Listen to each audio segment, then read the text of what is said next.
ربطی به ازدواج تو داره؟ شما از این میترسین نه؟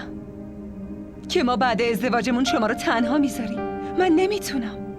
من همیشه کنارتون میمونم، هر جور بشه کار میکنم، ولی هیچ وقت تنهاتون نمیذارم. اما لطفاً شما بریم پیش یه دکتر خوب، از این دردسر خلاص بشین. الان دیگه نمیشه کاری کرد. قبل از اینکه این حرفا رو بهت بزنم من به بابات همه چی رو گفتم. خیلی دیر شده.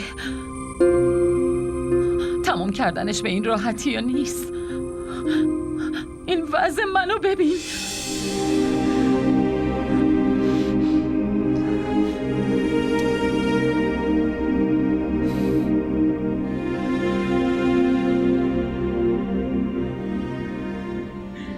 بابا اصلا به فکر شما نیست، فقط به فکر اون پسر است.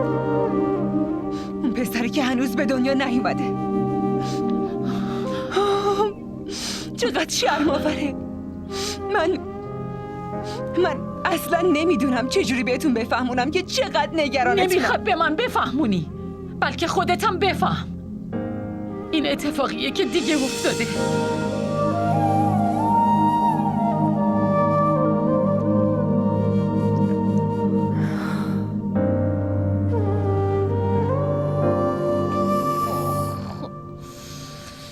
چرا لامپو روشن کردی؟ نه خودت میخوابی نه میذاری من بخوابم.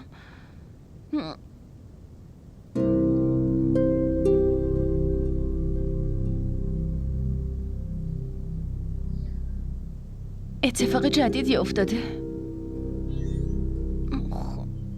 جدید که نیست، ولی باور نکردنیه.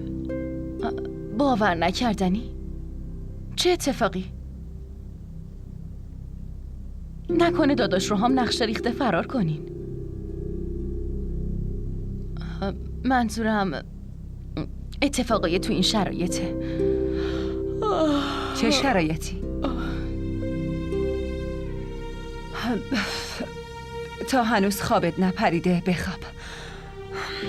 مهم نیست خوابم پریده یا نه، ولی زندگی تو داره میپره.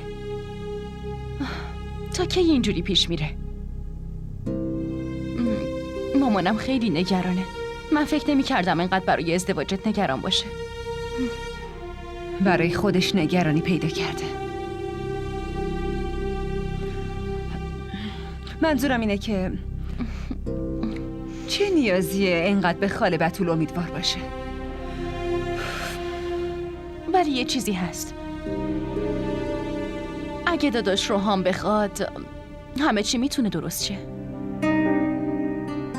من خودم نمیخوام روحام کاری کنه. الان که به هیچ وجه. تو بخواب.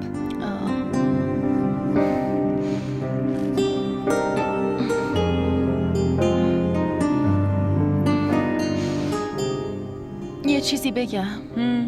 لامپو خاموش کن. میدونی که تو روشنایی نمیتونم بخوابم.